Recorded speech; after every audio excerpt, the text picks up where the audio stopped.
Good morning, Mr. Chairman, members. My name is Dennis Borel. I'm with the Coalition of Texans with Disabilities. We are for the bill.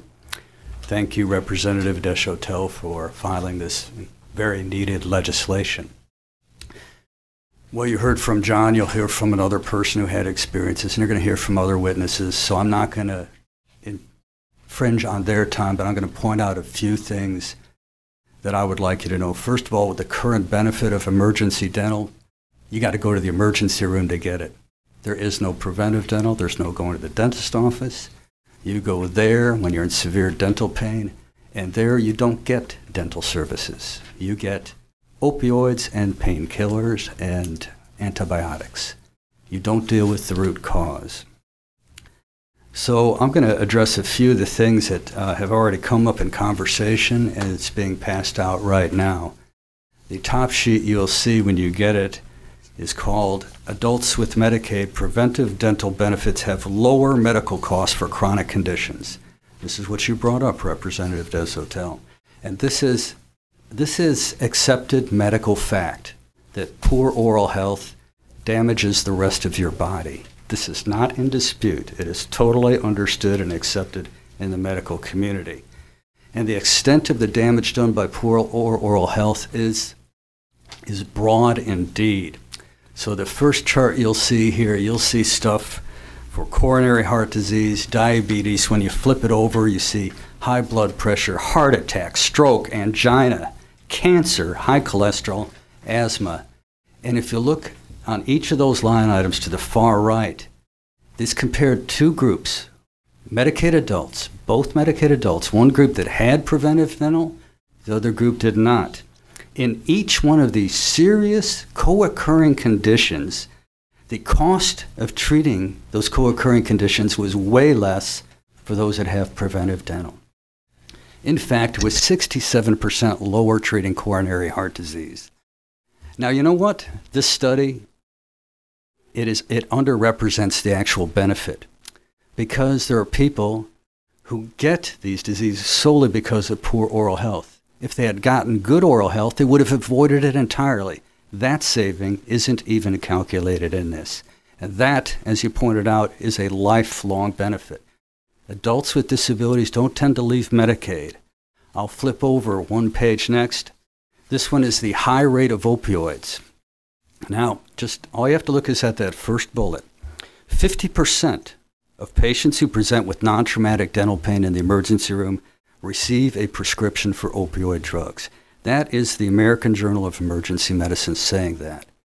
Now, that neither the cost of the co-occurring conditions nor the societal cost nor expense of opioid usage is factored into the fiscal note. If you had gotten a fiscal note that said this bill would increase opioid prescriptions, every single one of you would have said, hey, I'm never going to do that. But if you got a fiscal note that said we're going to reduce opioid prescriptions, you might find it pretty interesting and worth looking into. Again, not even addressed in the fiscal note.